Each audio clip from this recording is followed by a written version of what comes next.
অভিনন্দন জনাইছোঁ আৰু কামনা কৰিছোঁ। এতিয়া মই পৰৱৰ্তী কাৰ্যসূচী ঘোষণা কৰিছোঁ।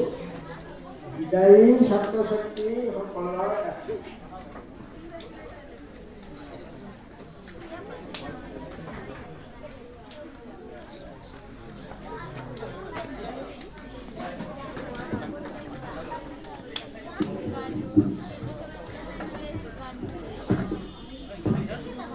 নমস্কাৰ।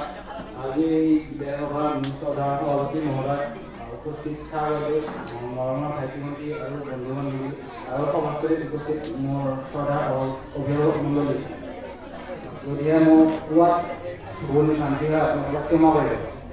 মোৰ নাম শ্ৰী বৈজ্ঞানিক ভূঞা, মোৰ দেউতাৰ নাম সুনাম ভূঞা আৰু মাৰ নাম মৃণালিনী ভূঞা। আজি এই বিদ্যালয়ৰ দশম শ্ৰেণীৰ ছাত্ৰ ছাত্ৰীসকলে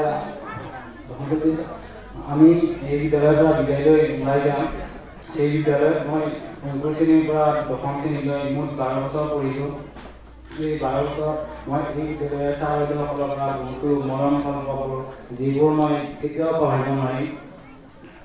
এই 12 বছৰত ছাৰ বাইদেউসকলৰে মৰম ধেমালিৰে এতিয়া পাৰ হৈ গ'ল, মই গমেই নাপালোঁ। গতিকে এই সময়ছোৱাত মই ছাৰ বাইদেউসকলে মনত দুখ পোৱা বা তেওঁলোকক কেতিয়াবা বেয়া হৈ গৈছিলোঁ, তেওঁলোকে যাতে সেইবিলাক হৈ নাথাকি ক্ষমা কৰি দিয়ে। লগতে ভাইটি ভণ্টিসকলকো যদি মই বেয়া হৈ গৈছিলোঁ, তেওঁলোকে যাতে মোক সেইবিলাক হৈ নাথাকি মোক ক্ষমা কৰি দিয়ে। আৰু আপোনালোক সকলোৱে যাতে আশীৰ্বাদ কৰক, আমি আটাইকেইজনে যাতে আমাৰ আহিবলগা মেট্ৰিক পৰীক্ষাত ভালদৰে উত্তীৰ্ণ হয়, এই বিদ্যালয়ৰ লগতে এই অঞ্চলটোতে এটি সুনাম কঢ়িয়াই আনিব পাৰোঁ।